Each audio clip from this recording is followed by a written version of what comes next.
اگلا سوال ہے، ہمارے چند سنی علماء اور واعظین حضرات آخر قاتلین حسین علیہ السلام کا دفاع کیوں کرتے ہیں؟ کیا اس کی وجہ یہ تو نہیں ہے کہ ان قاتلین میں جید صحابہ کی اولادیں بھی شامل ہیں؟ مثلا انس ابن مالک کا بیٹا سنان بن انس اور سعد بن ابی وقاص کا بیٹا عمر ابن سعد۔ علی بھائی کا اس حوالے سے کیا موقف ہے؟ میں تو اس سوال کے ساتھ اختلاف کرتا ہوں. ہمارے سنی علماء کبھی بھی قاتلین حسین کا دفاع نہیں کرتے، نعوذ باللہ. یہ ضرور ہے کہ وہ منہ چھپاتے پھرتے ہیں، وہ کہتے ہیں بس بتاؤ نا کہ کس نے کیا ہے. میرا خیال ہے ایون ناسبی بھی یہ جرت نہیں کرتے کہ وہ یہ کہیں کہ حسین ابن علی شہید نہیں ہے، وہ باغی تھے تو قتل ہوئے، نعوذ باللہ. ایسا نہیں ہے. سب سے زیادہ یعنی شیعہ کے خلاف کام کیا ہے نا اہل سنت میں تو امام ابن تیمیہ نے کیا ہے. انہوں نے منہاج السنہ کتاب لکھی ہے، لیکن اس میں بھی آپ دیکھیں کہ وہ کہتے ہیں کہ ہم یزید کو عام دنیا دار بادشاہوں کی طرح بادشاہ مانتے ہیں، ہم اہل بیت سے محبت کرتے ہیں. ایون انہوں نے تو حضرت معاویہ کے بارے میں بھی کہا کہ ہم انہیں خلیفہ راشد نہیں ایک بادشاہ مانتے ہیں. اور انہوں نے کلیئر کٹ لکھا کہ ربیع الاول 11 ہجری میں نبی اسلام کی وفات ہوئی اور 41 ہجری ربیع الاول میں صلح حسن ہوئی، اور نبی اسلام کی حدیث تھی کہ میرے بعد خلافت 30 سال رہے گی. تو وہ کہتے ہیں دیکھو ایگزیکٹ ربیع الاول میں صلح حسن کے بعد خلافت راشدہ ختم ہوگی، خلیفہ راشد 5 ہیں، ابو بکر، عمر، عثمان، علی اور حسن ابن علی. حضرت معاویہ اسلام کے پہلے بادشاہ ہیں. یہ تو وہ بھی مانتے ہیں. انہوں نے بھی کبھی یہ بات نہیں کی ہے کہ ہم قاتلین حسین کا دفاع کریں گے. ایون ڈاکٹر ذاکر نائک صاحب سے بھی مسئلہ مس ہینڈل ہوا جس میں میرا لیکچر بھی آیا تھا. انہوں نے بھی بعد میں جو ویڈیو ریکارڈ کی انہوں نے کہا میں آج کی ڈیٹ میں حضرت حسین کے قاتلین پر لعنت بھیجتا ہوں. تو کوئی قاتلین حسین کا دفاع نہیں کرتا. البتہ یہ ضرور ہے کہ چند ایک ناسبی جو کٹر قسم کے ہیں جن کو میں سنی نہیں سمجھتا، نہ بریلوی ان کو اون کرتے ہیں، نہ دیوبندی اون کرتے ہیں، نہ اہل حدیث اون کرتے ہیں. ناسبیوں کا کوئی اوقات نہیں ہے کہ ان کو کسی پلیٹ فارم پہ کوئی اون کرے. ہمارے جیل میں ایک بہت بڑا ناسبی تھا، فیض عالم صدیقی، ایک مسجد میں اتنا عرصہ جمعہ اہل حدیث کی مسجد میں پڑھاتا رہا، لیکن آج اگر آپ اہل حدیث سے پوچھیں ان کو اون نہیں کرتے. چاند کوئی ضد میں کر لیں لادہ بات ہے، ادروائز وہ اون نہیں کرتے. شیخ زبیر علی زئی صاحب نے باقاعدہ اپنی کتاب فضائل صحابہ میں لکھ دیا کہ فیض عالم صدیقی اہل حدیث نہیں ہے، ان لوگوں نے لبادے اڑے ہوئے ہیں. بڑے سخت الفاظ انہوں نے لکھے تھے. باقی یہ جو بات ہے نا صحابہ کی اولادیں، ایک بات تو اس میں ٹھیک تھی، عمر ابن سعد تو واقعی سعد ابن ابی وقاص کا بیٹا تھا، لیکن جو سنان بن انس ہے نا جس نے حضرت حسین علیہ السلام کو آخر میں وار کر کے شہید کیا، ان کا سر کاٹا تھا، وہ حضرت انس ابن مالک کا بیٹا نہیں ہے. اس کا ویسے نام ہے سنان بن انس نخعی، یہ تو قبیلہ ہی اور ہے. البتہ یہ ضرور ہے کہ جب صحیح بخاری میں 3748 نمبر حدیث ہے جس میں امام بخاری نے حسین کے ساتھ علیہ السلام لکھا ہے، جو دارالاسلام والوں نے عربی والے سے نکال دیا ہے، لیکن اسلام 360 میں، سعودی عرب کی کتابوں میں، دارالکتب العلمیہ کی کتابوں میں، سعودیہ کا جو مکتبہ تو شاملہ ہے اس میں بھی علیہ السلام موجود ہے. لیکن سارا نہیں نکالا. بخاری میں جہاں حضرت فاطمہ کے ساتھ علیہ السلام لکھا ہوا ہے وہ ابھی بھی دارالاسلام والوں کا موجود ہے، نکالا نہیں ہے. 3748 نمبر حدیث ہے صحیح بخاری میں کہ جب حسین ابن علی کا سر کاٹ کر عبید اللہ ابن زیاد گورنر یزید جو کوفہ میں اس کا گورنر تھا اس کے سامنے لا کے تشت پہ پیش کیا گیا، وَلِعَاذُ بِاللَّهِ تعالی، اللہ کی لعنت ہو ان پر، فرشتوں کی لعنت، تمام لعنت کرنے والوں کی لعنت جنہوں نے حسین ابن علی کو اس طریقے سے شہید کیا، آمین. تو وہ چھڑی مار کے ان کے حسن کے بارے میں کوئی کلام کرنے لگا. یہ بخاری میں بھی ہے اور ترمذی میں بھی ہے. تو انس ابن مالک وہاں کھڑے ہوئے تھے تو وہ تڑپ اٹھے. تو انہوں نے کہا کہ نبی علیہ السلام کے سب سے زیادہ ہم شکل حسین ابن علی تھے. اور بخاری کے الفاظ ہیں 3748، اس وقت حسین علیہ السلام کی داڑھی اور سر میں وسمے سے رنگا گیا تھا، یعنی کالا خضاب لگا ہوا تھا. کالا خضاب لگا سکتے ہیں، اس پہ میرا کلپ بھی ریکارڈڈ موجود ہے. لیکن 70 80 90 سال کا بابا نہ لگائے، چھوٹی عمر تک 50 55 تک. اللہ سے ایک ٹاپک ہے. بہرحال اس میں بھی موجود ہے کہ وہ انس ابن مالک وہاں کھڑے تھے. اس کے سے لوگ سمجھتے ہیں شاید سنان بن انس ان کا بیٹا ہوگا، اور انس ابن مالک نے ساتھ ہو کے کام کرایا. ساتھ ہو کے کرایا ہوتا تو وہ عبید اللہ کو ڈانٹتے تو نا کہ تو کیا کر رہا ہے، چھڑی مار رہا ہے. باقی لڑ تو سکتے نہیں تھے. انس ابن مالک کی اس وقت عمر 100 پلس تھی، یا 100 پلس تو نہیں ہوگی، آلموسٹ آپ سمجھ لیں 60 پلس تھی، کیونکہ 93 ہجری میں فوت ہوئے ہیں 110 سال کی عمر میں، 70 کے ہوں گے آلموسٹ اس وقت. تو بیچارے دل میں ہی اس کو برائی کو برا سمجھ سکتے تھے، جتنا وہ کر سکتے تھے وہ کر دیا، ادروائز وہ مروا دیتے تھے. تو سنان بن انس بن مالک کا بیٹا نہیں ہے. رہا عمر ابن سعد جو 22,000 کا لشکر لے کے کربلا میں آیا تھا حسین ابن علی کے مقابلے پہ، وہ سعد ابن ابی وقاص کا بیٹا تھا۔ اور آپ دیکھیں عجیب بدقسمتی اس شخص کی کہ سعد ابن ابی وقاص نے ہی وہ پرشین امپائر گرائی ہوئی ہے، عراق، ایران، یہ کوفہ، یہ سارا حضرت سعد نے فتح کیا ہوا ہے، عشرہ مبشرہ میں سے ہیں۔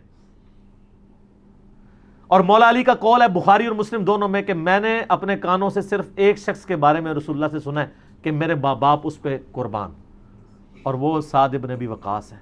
ان کا نام ہے سعد ابن مالک، ابی وقاص ان کے باپ مالک کی کنیت تھی، یہ دونوں نام ایک ہی صحابی کے، سعد ابن ابی وقاص۔ مولا علی جن کے بارے میں کہہ رہے ہیں کہ ان پہ نبی علیہ السلام نے اپنے ماں باپ جمع کیے ہوئے ہیں، اور نبی علیہ السلام کے رشتے میں معمول رکھتے تھے۔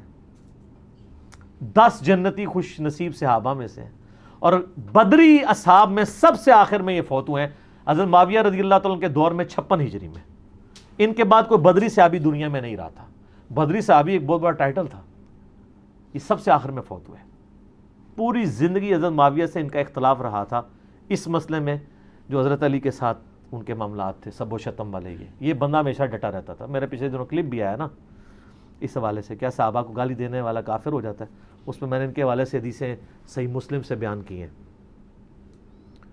ان کا بیٹا تھا عمر ابن سعد، جس کو رے کی حکمرانی کی لالچ دی تھی۔ رے پورا ایریا تھا، ایران، عراق، افغانستان، یہ پورے ایریا کو رے کہا جاتا تھا اس زمانے میں۔ اتنی بڑی حکمرانی کی، گورنری کی لالچ دی یزید نے عبید اللہ ابن زیاد کے ذریعے۔ باپ دیکھ لو سعد ابن ابی وقاص، جو مولا علی سے محبت کرنے والا، سن نسائی الکبریٰ میں موجود ہے۔ 2 تابعین ملنے آتے ہیں سعد ابن ابی وقاص کو اور کہتے ہیں، سعد ابن وقاص ان کو پہلی بات یہ کرتے ہیں کہ میں نے سنا ہے کہ تم حضرت علی کو گالیاں دیتے ہو۔ ان کا معاذ اللہ، ہم کیوں دیں گے؟ تو انہوں نے فرمایا یہ بنو امیہ کے لوگ اگر میرے سر پہ آرا بھی رکھتے ہیں اور میرے 2 ٹکڑے کرتے ہیں اور مجھے یہ کہیں کہ میں حضرت علی کے بارے میں کوئی نازیبہ جملہ نکالوں، تو میں سعد کبھی بھی ان کے بارے میں کوئی جملہ نہیں نکالوں گا جو کچھ میں نے رسول اللہ سے علی ابن ابی طالب کی شان میں سن رکھا ہے۔ صحیح مسلم میں حدیث موجود ہے نا، حضرت معاویہ نے ان کو کہا امارا معاویہ، معاویہ نے حکم دیا، تو اس میں الفاظ انہوں نے انکار کر دیا۔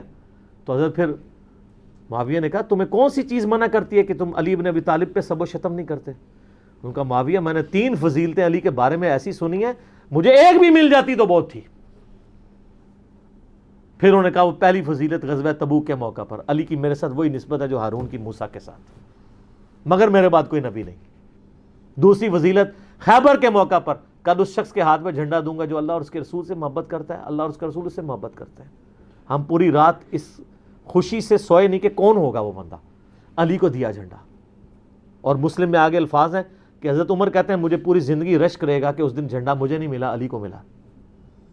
اور تیسری فضیلت سن معاویہ، جب نجران کے عیسائی آئے تو آیت مباہلہ نازل ہوئی، آیت نمبر 61 آل عمران کی، تو نبی الاسلام اپنے بچوں میں سے حسن و حسین، فاطمہ اور حضرت علی کو لے کے اور کہا اللہ میرے یہ اہل بیت ہیں۔ یہ تینوں فضیلتیں، اور ابن ماجہ میں ایک چوتھی فضیلت بھی ہے کہ آپ نے غدیر خم پہ فرمایا تھا من کنت مولاہ فہذا علی مولاہ، میرے پاس ان میں سے کوئی ایک بھی ہوتا تو بہت تم مجھے علی کے بارے میں بات کرتے ہو۔ یہ باپ تھا علی کا صحیح شیعہ، علی کی پارٹی کا بندہ، علی کا چاہنے والا، پوری زندگی ڈٹا رہا، اور بیٹا آگے سے کیا نکلا ہے تو کوئی مسئلہ نہیں۔ حضرت نوح پیغمبر کا بیٹا کافر نکل سکتا ہے، تو حضرت سعد کا کیا مقام ہے حضرت نوح کے مقابلے پہ؟ یہ بیٹا تھا عمر ابن سعد، اور اس کے جو لچھن ہیں وہ شروع سے ہی برے تھے۔ آپ مسلم شریف اٹھائیں نا، مسلم شریف میں بالکل اینڈ پہ نا آپ کو ایک چیپٹر ملے گا کتاب الزہد، دنیا سے نفرت پیدا کرنے والی حدیث ہے۔ اس میں انٹرنیشنل نمبر کے مطابق ایک حدیث ہے، یہ میں چونکہ مجھے یاد اس لیے میں نے کافی لوگوں کو بتائی ہے، 7432 صحیح مسلم میں۔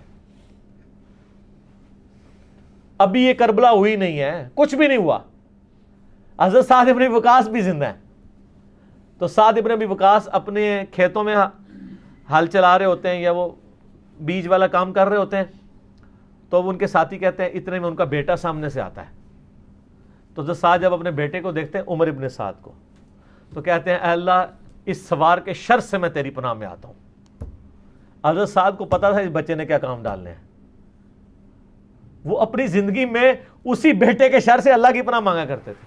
کہتے ہیں جب وہ قریب آیا تو آتے اس نے کہا ابا جی لوگوں نے تو حکومت بانٹ دی, کوئی گورنر بن گیا, کوئی بن گیا, تسی ایتھے بیٹھے جناب حلوائی پہ کر دیو. ہائے ہائے ہائے.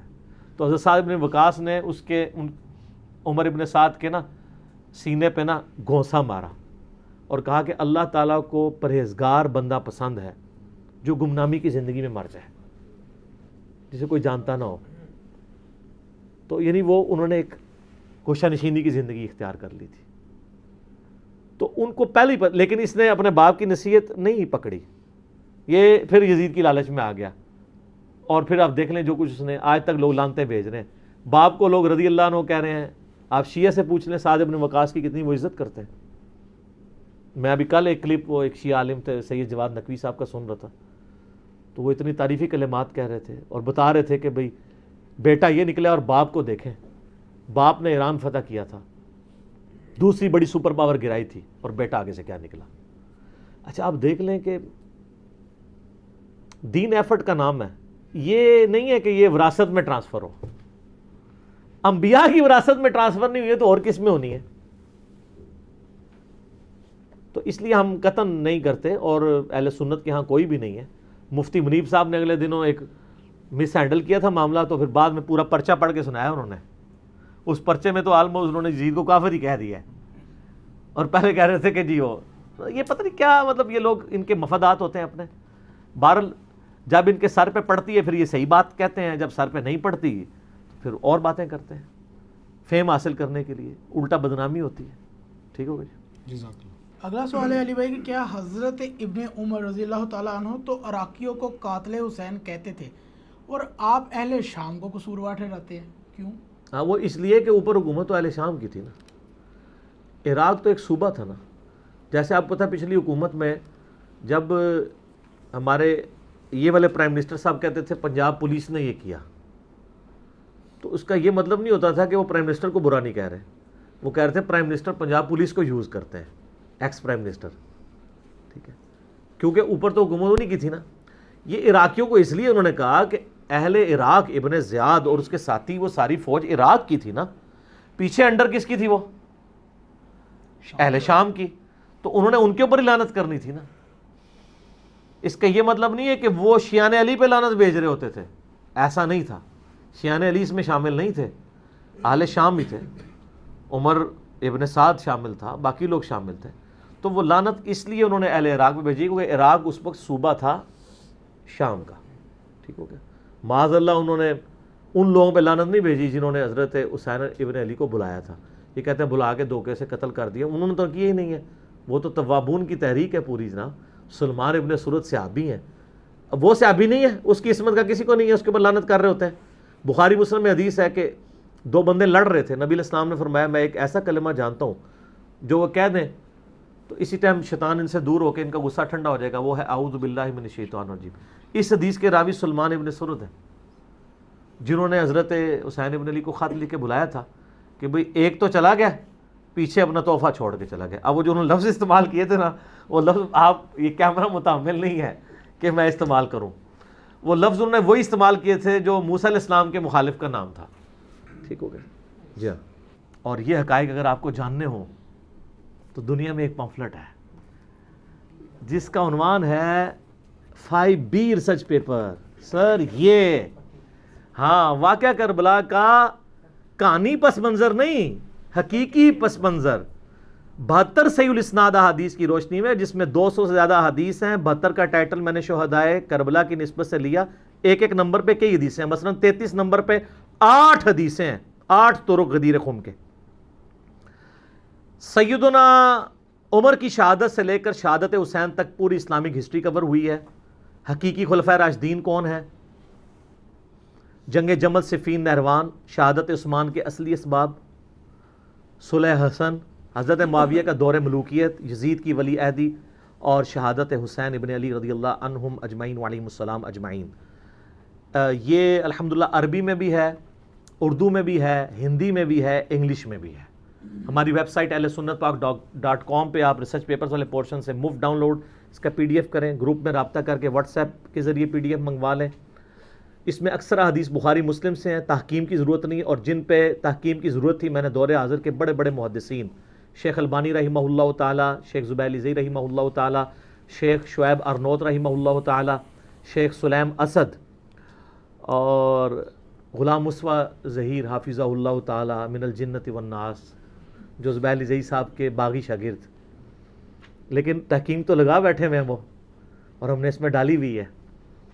اور باقی لوگ, میں تو مطلب اولو العلم قائما بالقسط ہوں الحمدللہ, جس کی جو پازیٹیو چیز ہے وہ پروموٹ کروں گا, سب کی تحکیم کے ساتھ ہے.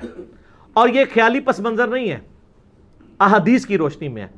یہ صلاح الدین یوسف صاحب کی جھوٹی تاریخ یا وہ سنابلی کی لکھی ہوئی جھوٹی تاریخ نہیں ہے, احادیث ہیں جو کہ خلافت و ملوکیت مولانا مودودی رحمہ اللہ تعالی کی کتاب کا حدیثی دفاع ہے, حدیث کی روشنی میں.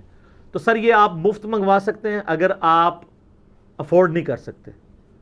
یہ اور اس کے ساتھ 8 ریسرچ پیپر اور 3 اذکار کارڈ, 12 کا پیکج فری بالکل منگوا سکتے ہیں اگر افورڈ نہیں کر سکتے. اگر افورڈ کر سکتے ہیں تو نو پروفٹ اور تھوڑے سے لاس پہ جو اکیڈمی برداشت کرتی ہے آپ کو ڈاک میں مل جائے گا. صبح 9 سے لے کر شام تک آپ رابطہ کریں. 200 روپیز ہم نے رکھے ہوئے ہیں, ایک ریسرچ پیپر نہیں سر. یہ ریسرچ پیپرز کی فوٹو کاپی بھی آپ جو کلرڈ ہم نے پرنٹ کیے ہیں نا, photo copy black and white 80 gram page پہ جس میں ہم نے پرنٹ کیا ہے, 200 کی فوٹو کاپی نہیں ان کی ہوتی جو ہم کلرڈ آپ کو دے رہے ہیں. اور جو ضرورت مند ہے ہم اس سے سرٹیفکیٹ بھی نہیں بنوائیں گے, بس صرف وہ اللہ کو عالم و ناظر جانتا ہوا کہہ دے میں ضرورت مند ہوں, ہم کوئی تحقیق نہیں کریں گے, فری بھجوائیں گے. اور یہ قیمت بھی اس لیے رکھی کہ بعض لوگ اس کو مس یوز کر رہے تھے, پھر بھی اس کو نو پروفٹ اور تھوڑے سے لاس پہ ہی رکھی. صبح 9 سے لے کر شام 5 بجے تک آپ ہمارے اکیڈمی کے نمبر پہ رابطہ کریں, +92 کے کوڈ کے ساتھ 3215900162. پاکستان میں کریں گے تو 032159000162 کال کریں, انشاءاللہ تعالیٰ آپ کے گھر ہی آ جائے گی. اس کو پڑھیں, اور جس کو زیادہ جلدی ہے تو ویب سائٹ سے ابھی ڈاؤن لوڈ کریں اور پرنٹ آؤٹ نکال لیں, 40-50 روپے کا نکل آئے گا. تو انشاءاللہ آپ جب اس کو پڑھیں گے تو آپ کو پتہ چل جائے گا کہ اصل میں احادیث کے ماننے والے کون ہیں اور صرف اہل حدیث کا لیبل لگانے والے کون ہیں. یہ بڑا مشکل کام ہے. تو میں نے الحمدللہ آج یہ ٹروتھ ریویل کر لیا, لہٰذا محمد بن عبد الوہاب صاحب کے بارے میں کوئی گمان نہ کرے کہ وہ ناسبی تھے, بلکہ وہ حسینی تھے کہ جو آج کے دور کے اہل حدیث کے نزدیک نیم رافضی تھے. اسی پہ میں کنکلوڈ کرتا ہوں. ٹھیک ہو گیا جی, یہ میں جوک کے طور پہ الزامی بات کے طور پہ بول رہا ہوں. ٹھیک ہو گیا جی.